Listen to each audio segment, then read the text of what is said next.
What is up, everybody? Welcome back to another video. In today's video, we are back with another episode of Lions Latest, going through the latest Detroit Lions news. And today, we are here with the first practice report of the week, as well as more roster moves that were made to accommodate players that are likely to return. And finally, we're going to talk a little bit about this Lions defense. So let's get it started. Welcome, everybody, to another video. Glad you guys are here. And yes, man, we are back with another episode of Lions Latest. Now, today is not going to be an all-22 dive. I am planning to do that video. I've already went through the defensive side, through the all-22, taken my notes. I also have to do the offensive side. We'll probably just do that in one video like tomorrow. Today, I'm kind of in between shows, so I wanted to do something maybe a little bit shorter because I won't be able to get that video out today anyway.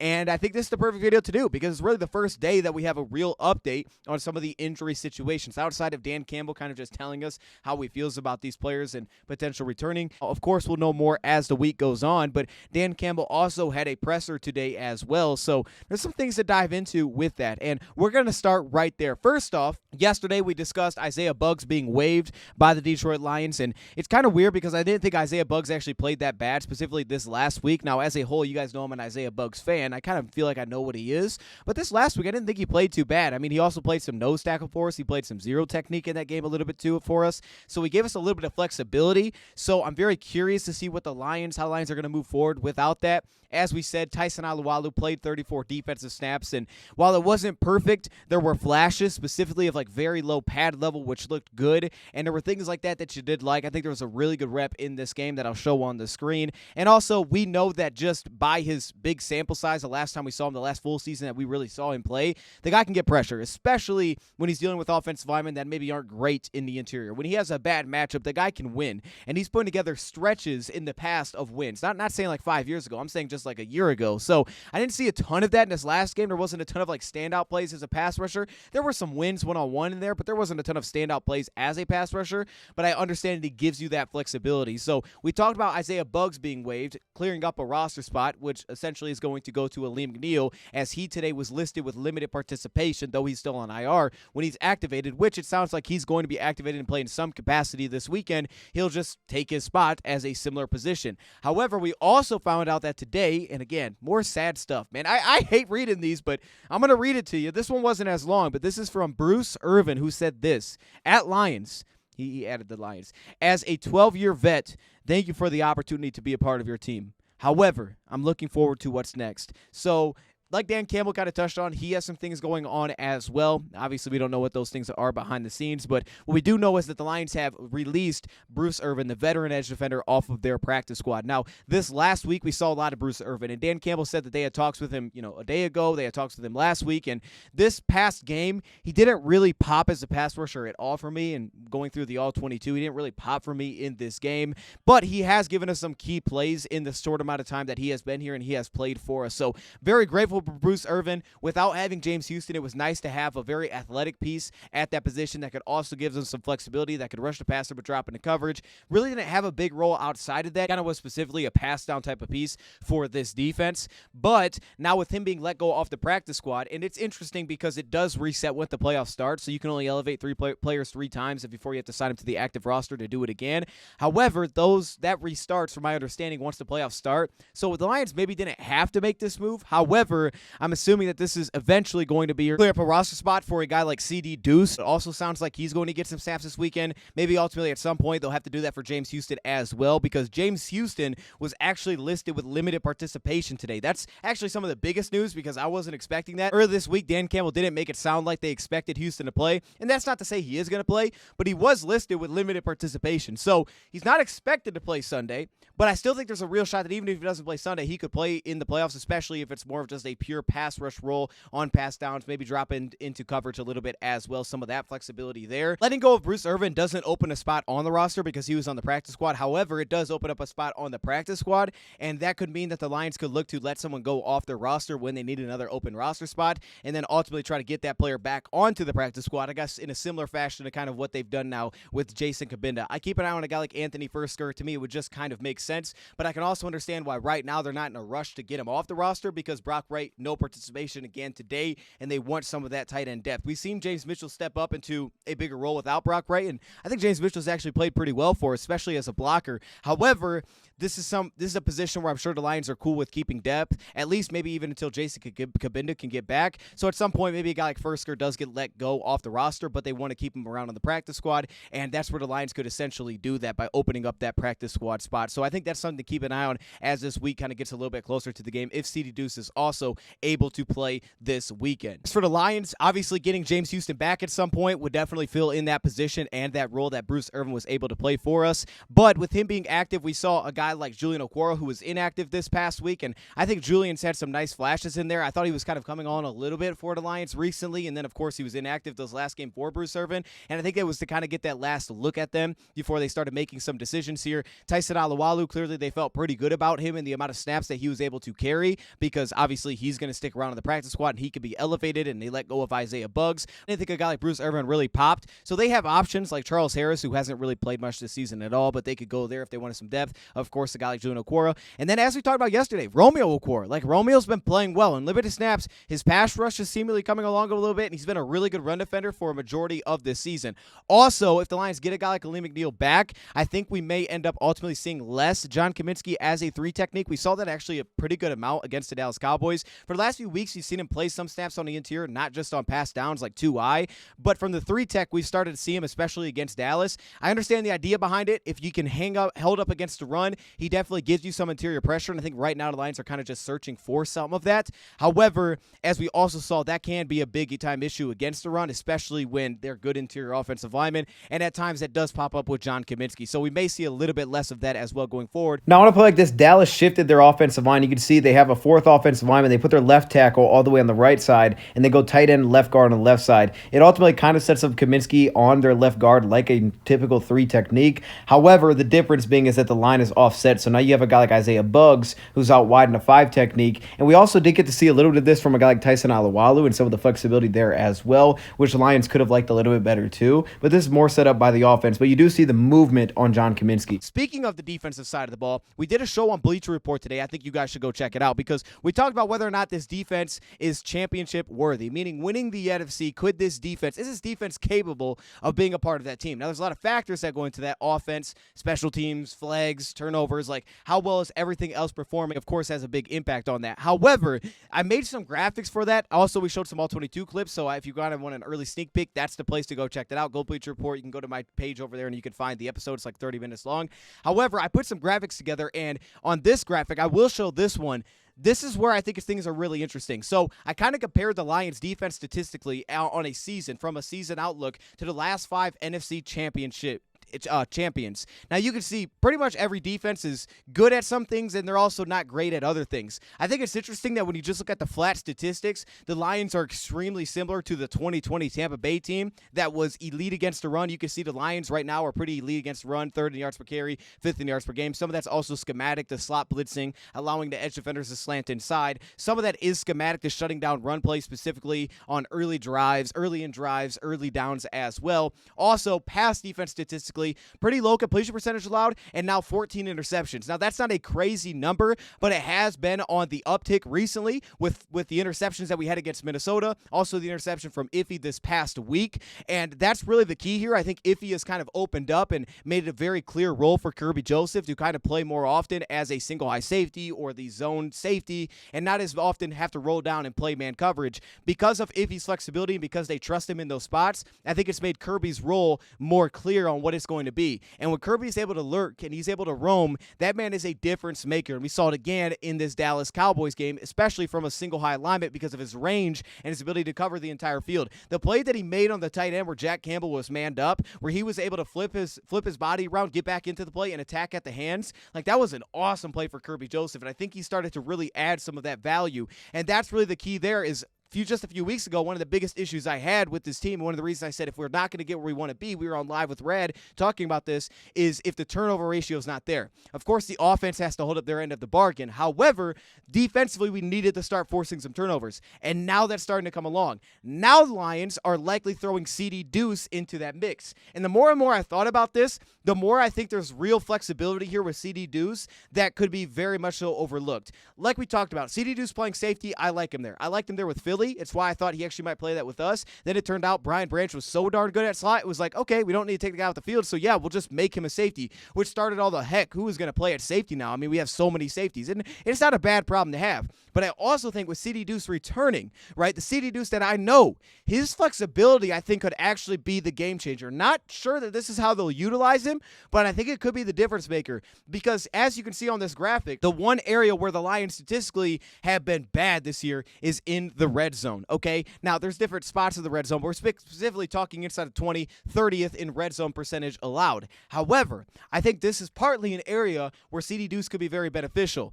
Inside really the high red zone, like from the 30-yard line in, one of my critiques with Kirby Joseph is I think he needs to be more aggressive at times. In zone coverage, diving on the route. We saw against Minnesota where they split our two linebackers. He was in a cover 3 and he let the route happen in front of him. Or we saw this last week against Dallas. He was in a Tampa 2, let the route sit down in front of him. Just being a little bit more aggressive. When the field starts to shrink, being more aggressive in some of those zone spots. It works for him really well, but I think once they start to get closer to the end zone, seeing him kind of ramp up that aggressiveness. Now, one of the benefits that Iffy has added to the Lions is we now have a pure tight end matchup piece, at least in terms of size, once teams get inside the 20. We saw that against Denver, for example. Now, we do need to be consistent and not diving on the play action, and that's an area where I think Kendall Vilder helps us. One of the touchdowns we gave against Minnesota was diving on a play fake between Iffy and Khalil Dorsey. There was confusion. It was a wide-open touchdown. Even for Iffy in that Broncos game, a couple of times he dove underneath. The one time he did pass breakup, other time he gave up a touchdown to Lil Jordan Humphrey, who was running away from him with those play fakes that would pull him upfield.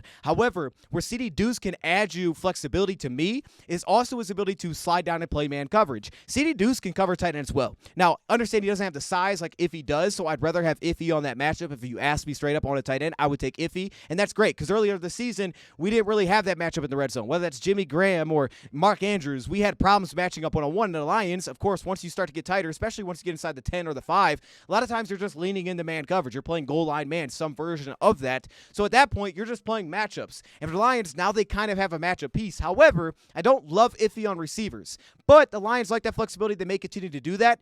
Ceedy Duce could be an interesting piece when you get close there, because if the Lions want another guy on the field, like Kirby Joseph, great lurker, great ball skills, but in terms of pure matchup or man-to-man coverage, I would rather have Ceedy Duce in that spot. Plus, with Ceedy Duce's background to playing slot cornerback, not only does he give us depth behind Brian Branch for whatever reason we needed that, but he also can play tight ends and play receivers, and he usually looks pretty comfortable there. Plus, he's a ball hawk through man coverage. He wasn't just a ball hawk in zone with Philly. He was a ball hawk in man coverage. So that flexibility tied along with the fact that once, we start to get closer to the end zone, one thing that Ceedy does really well, and he did really well with Philly, is in zone coverage, he would get really tight with receivers. He wasn't going to give you just a ton of cushion. He was not going to give you that kind of space. And that's one thing that I love, whether playing in the box or playing at a deep safety alignment. He actually adds a lot of potential flexibility and value to this Lions defense, especially once teams start to creep inside the 30. And that's really where statistically the Lions defensively have kind of let down this season. You could see again, very similar to that Tampa Bay defense, really across the board. You could also see with Philadelphia, for example, when you take a look at kind of like the third down defense, they're ranked 14th, we're ranked 19th, but they're essentially the same in terms of third down percentage allowed that Philly had in 2022. Most of these defenses you see were good at some things, maybe not so great at others, but they maybe had ability to take the wall away, they got pressure, but what they all had was usually something that they could lean on. And for the Lions, like Tampa Bay, it has been their run defense. They can lean on that. That's the backbone of this defense. So what do they need? Well, they're not going to turn overnight elite at cornerback and get 2 lockdown, shutdown corners and be fantastic. But what they do need is the ability to either cause turnovers or continue to get pressure. They've gotten pressure this season. Aleem can really help that. 33 pressures, 5 sacks when he was with us this season. Obviously, he gives us interior pressure, which we don't really have answers for on early downs right now, outside of maybe hoping that Tyson Alualu can give you a little bit something there as well. And also forcing turnovers. And the Lions, we're starting to see that kind of come along. And I think that can ultimately be the difference here for the Lions defense. Flexibility to kind of free up even a guy like Kirby Joseph, but also at times maybe take Kirby off the field field and just allow Ceedy Duce and Iffy to be on the field to give you just more matchup pieces. You can put all three on the field at the same time, but really just put those two guys at safety. I think once teams get inside the 20 or the 30, I think it's a really interesting option because Iffy has the flexibility to play with both, but at the same time, Ceedy Duce can play everywhere, and he's a really nice man-to-man matchup piece, so it can give him that flexibility if they want to go cover one blitz, if they want to go cover zero, to really trust his ability to also roll down and play man, especially in cover zero spots. And this is assuming that the Lions don't take Rad's idea and just try to play him at outside cornerback. But no, seriously, I mean, I would not have an issue putting him in the slot if a team, for example, came out like 10 personnel and they put 4 receivers on the field. I put him in a slot with Ryan Branch and then put our 2 corners on the outside. I don't have an issue with that. A guy like Cam Sutton, I won't go that far into this, but we talked about this on the show. Cam Sutton, while he struggled specifically for me, it was in zone coverage. It was cover 4, it was cover 3, it was giving too much depth. But in man coverage, he wasn't too bad outside of a lot of scheme issues. Now, the one at the end of the game where the Lions started switching, they started switching defensively. He kind of expected seemingly a switch from Brian Branch, and it didn't happen because the route that was ran, so the receiver got open. But a lot of it was actually schematically what Dallas did to us early in that game. And the Lions were shadowing Cam Sutton coming into the game on CeeDee Lamb. Ultimately, as the game went on, they ended up getting out of that and starting to just switch defensively, like when right receivers would cross your face. And that, I think, helped us a lot in man coverage because they had answers with pick plays and just getting guys open. We were trying to shadow in coverage. You tie him along with a guy like Kindle Vilder, who I understand he's not a big name, he's not a draft pick, but he's been playing really good football. Like, he's just been playing good ball, and the communication has been there since the first week that he was here where you had some questions. It has been locked in. Man coverage been there. In zone coverage, he's been able to play, kind of hide-low situations, make it difficult for the quarterback, and he's been a very physical run defender, so you're not losing any of that element as well. But his reliability has been a difference maker, and I think it will continue into the playoffs because, perfect example, Minnesota Vikings, we forced a field goal. How? Kindle Vilder back-to-back plays. Contesting a play on Justin Jefferson on the back end zone, incomplete one-on-one. Very next play, they try to get to the tight end, stays disciplined, takes it away, and ultimately then on 3rd and goal, you're able to get off the field and force a field goal. And again, that was really just led by Kindle Vilder. So again, the Lions aren't going to wake up tomorrow and have 2 of the top corners in football. It's not going to happen. They could use some development at other positions like linebacker as we continue through, though it's been there. It's been at a kind of a steady growth. It's been there.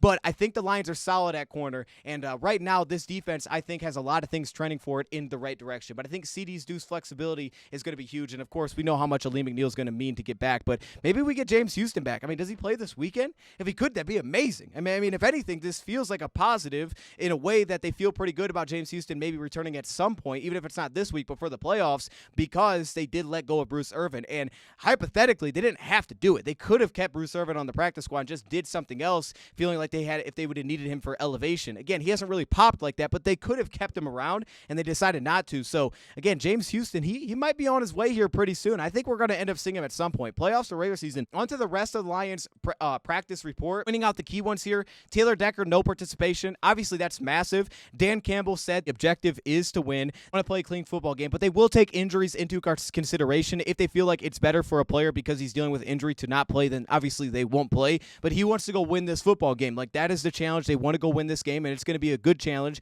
again, against Brian Flores. And he said the one thing that you could expect is you're not going to get the same thing that you got last time that you played this team. I was so impressed with our game plan last time around. It feels like it's going to be even more difficult the second time because now you start to feel like, okay, well, we did this well. They're going to start to throw different looks at you. And this is one of the most versatile defenses, especially in coverage, that we know of. Plus, they're very aggressive. Now, Dan Campbell did hit on a good point. The aggressiveness of this defense, it also can work for you offensively if you can hit those creases. Specifically to me, I think he's talking about rushing the football because they really don't have much of a second level in their run defense based on how they align. With that being said, though, it's still going to be a challenge, and the Lions are ready for this. But not having Taylor Decker would be massive just for protecting Jared Goff alone. Like, if he doesn't play, I almost to a point would be like, maybe I just shouldn't play Jared Goff this week. I know it sounds crazy. I understand. Like, I want to win too, and maybe you get a miracle at 4 p.m. Eastern time, and both Dallas and Philly lose, and you somehow get the 2 seed. It'd be amazing, but we need Taylor Decker out there. So if this thing is like bad, I'm sure he won't play because they'll want to give him that rest if possible. But at the same time, don't really want to play the quarterback then either. I'm going to be honest. So we'll see how this shakes out. Hopefully it's nothing too serious here with Taylor Decker and it's just a Wednesday thing. J-Mo's no participation either. Dan Campbell said that he expected this. He didn't bring up Decker, but he said he expected Jameson not to practice. We talked about Brock Wright a little bit as well. James Houston, limited participation with his ankle. Sam Laporta, limited participation with his ankle. McNeil as well, limited participation. But again, like they feel like he's going to play this weekend. Ceedy Duce, full participation. He was limited last week. Now we see full participation with Frank Ragnow, full participation, and also Cam Sutton, which just feels like good news there because he was dealing with a toe injury in this last game. Now, on the Vikings side of things, just to hit on some of the key ones here really quickly. First off, you have Byron Murphy, who's missed the last 2 games, which has led to Mekhi Blackman and also a Caleb Evans starting at outside corner. Then, of course, in the slot, you get a guy like Josh Metellus, kind of what exactly we saw last time we played Vikings. However, to throw on to that, Mekhi Blackman is also limited with a shoulder injury, so I guess we'll just have to see if he plays. It's something to kind of keep an eye on. Also, Harrison Smith, their safety, is listed with limited participation. He, to me, makes their defense go in the back end because he plays everywhere. That'll be something to keep an eye on as well. Maybe a guy like Lewis Seam could get some snaps if he doesn't. Brian O'Neill, their starting right tackle, no participation, dealing with an ankle injury. We saw that last time we played the Vikings as well. Haven Questenberry stepped in for them at right tackle, so that's another matchup that we just saw. And then outside of that, Jacqueline Royal, I think no participation. Their backup nose tackle behind Harrison Phillips, who, again, to me, kind of makes that engine run as a run defense. And he gave us a lot of problems last time we played them. So, again, that matchup between a Frank Ragnow and Harrison Phillips is going to be one to watch, and I look forward to seeing that. I think the Lions can do better this time around. But with that being said, man, I'm going to leave it right there. Let me know your thoughts in the comments below. Thank you, Prop, for watching. And